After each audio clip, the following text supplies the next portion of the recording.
Okay, this is a Young's modulus question, which should be pretty straightforward since it says Young's modulus right there.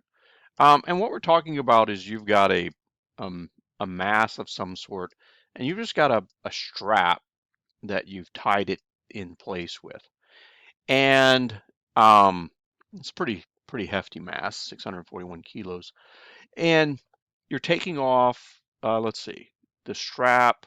You got the length of the strap, so that's going to be L naught because got to remember we're talking about Young's modulus. So we're talking about, let me get rid of the drawing. We're talking about this formula right here.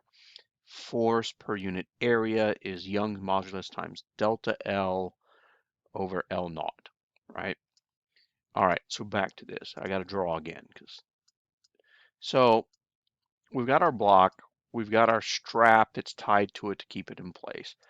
That length that we're given is L naught. So L naught is right here.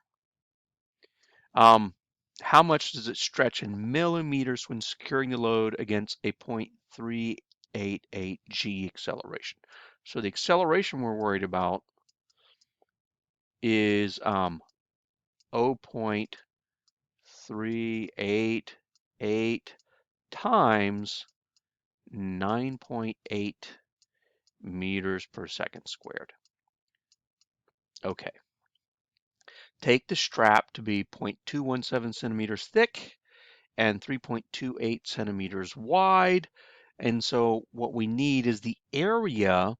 If you look at the strap end on, right? And so it goes off like this. If you look at the strap end on, what we're after is the area of the strap, the cross-sectional area of the strap, which is going to be the thickness times the width. That's all straightforward. You just need to convert those to meters. So you're going to divide those by 100 to get to meters, and divide each one of them by 100, and that puts those in meters. So you're in meters there.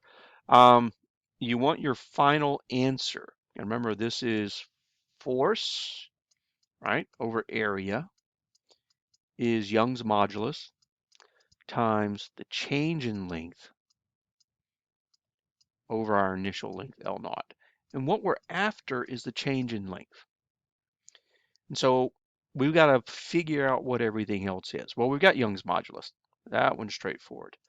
The force, well, we know the acceleration and we know F equals ma.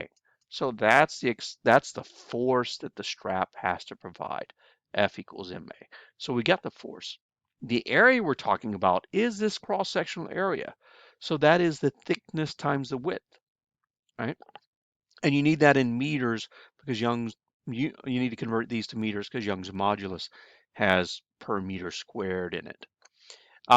So you're going to do that, and so you're going to end up with um, delta L is going to be 1 over y, um, your force divided by that area, times L naught. And this is where I want the final units to be in millimeters. So just take L naught, which is 18 centimeters, to multiply by 10 to convert it to millimeters. So we got 181.4 millimeters. Put in everything else, and you get your answer. You get how much this strap is going to stretch as you force this mass to accelerate along with the aircraft. And and that gets you where you need to be on this one. Okay, on to the next one.